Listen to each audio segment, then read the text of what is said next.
Diehard Disney park fans absolutely despise Genie Plus. They do not like it. Since this program premiered, it's been getting a lot of heat from those diehard Disney fans. But what does the general public think about it? How are the actual numbers for this new program that Disney rolled out not too long ago? You know what? Let's talk about it up next.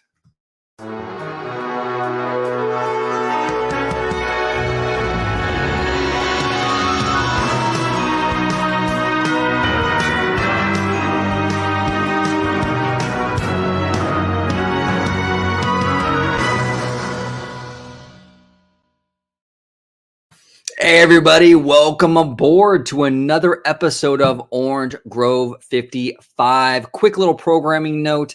This video is going to focus just purely on the Genie Plus aspect of that quarterly earnings that dropped yesterday. But later tonight, we're going to deep dive with Mr. Family Man 23 and Vash Sky and really get into the meat and potatoes in regards to that quarterly earnings report. It's going to be a really, really interesting, fun time. That video will drop sometime tonight. Okay, so let's dive into this. So look, Genie Plus is not a beloved program, at least not yet. The diehard Disney fans absolutely loathe and despise Genie Plus. They just do. This program has been getting a lot of shit since day one, and fans absolutely are not happy, right? But how is it doing internally, though? That's what I was always wondering. Like, how are the numbers? Is it performing? Is it underperforming? Well, we kind of got a little glimpse of that at the quarterly earnings report yesterday. I'm going to show you a little something. This is a little quote from Mr. Bobby Chapek. It says here, Chapek said on a conference call that a third to half of park goers are opting to upgrade to a tier called Genie Plus, quote, which is way above what we expected. Way above what we expected. So Genie Plus appears to be performing very, very well. According to Chapek, Disney's internal kind of benchmark has been met and it's exceeded. It's performing really great. Now, this is interesting to me because if you are in the Disney theme park community and you follow this world like I do, you would never guess this because in our little echo chamber bubble, and that's exactly what it is. Okay. And look, I'm fully part of that echo chamber. So, I'm saying we're all guilty of kind of being a part of that, but it's an echo chamber. You just got to get this false impression that this Genie Plus program is a total failure. It's floundering. No one likes it. Who's going to do that? It's a total mess. It's a dumpster fire, right? And apparently that's not the case. Apparently people are signing up for this in pretty good numbers and numbers that actually exceeded what Disney was expecting. Now, I do want to play a little clip. This is from the January 18th show of Orange Grove 55.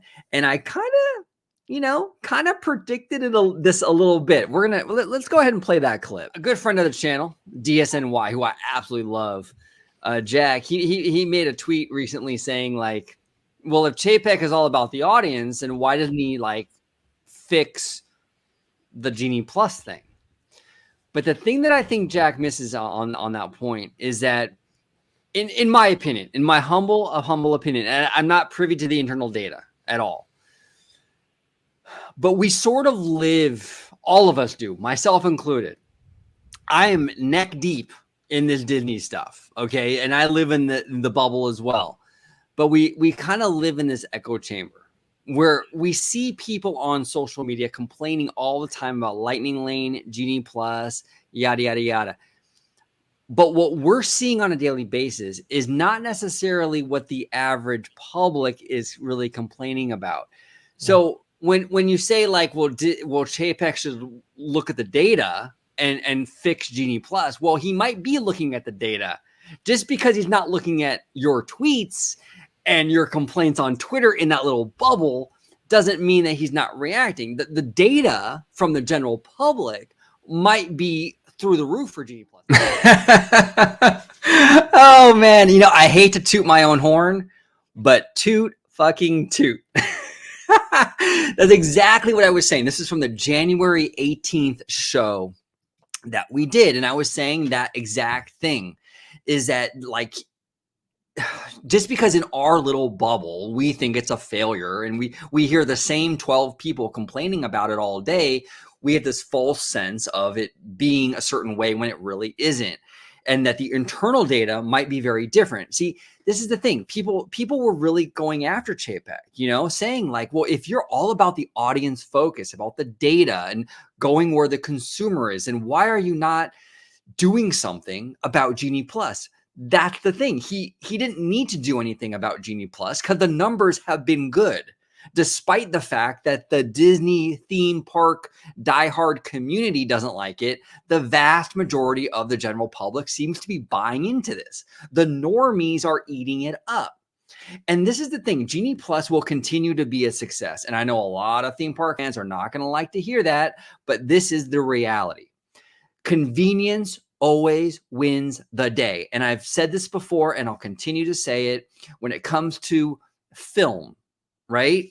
Streaming is successful because of the convenience factor. That's why it's such a big threat to the theater industry. It's that convenience factor. Amazon changed retail forever. Why? Because it's so convenient. People love Amazon. You hop on, you can order anything. It's so convenient. Convenience always wins the day. Genie Plus is a convenience product. It so far has been successful, according to Bob Chapek, exceeding expectations, and it will continue to do so because it's convenient for people. Yeah, the word of the day is convenient. Okay. But anyway, that's what it's hard for a lot of people to kind of see past, to kind of see the forest through the trees, so to speak. When you're in a community and you're hearing this stuff repeated, it's real easy to kind of fall into this trap that the world feels the same way, and they just don't. There is a huge divide. I've been saying it for many years. There's a huge divide between the general public and us Disney nerds. Huge divide. And this is like a little microcosm, a little example of that, of that divide. What we want as diehard fans is often very different from what the general public likes.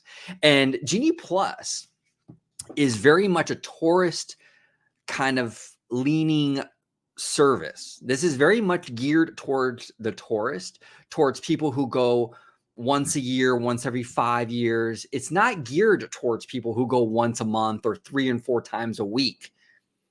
And I think that's part of why the hardcore community, the hardcore Disney park community doesn't like it, because it is geared towards tourists. It's not geared for them at all. At all. It's not a program that if you're going weekly, almost on a daily basis or whatever, that's not the service doesn't really work that well for you. But if you're a vacationer, this is your first trip in a decade. Oh yeah, Genie Plus is fantastic. Oh yeah, I'll pay to go on Rise of the Resistance. I'm not going to be back at the park for another 10 years. It's worth it.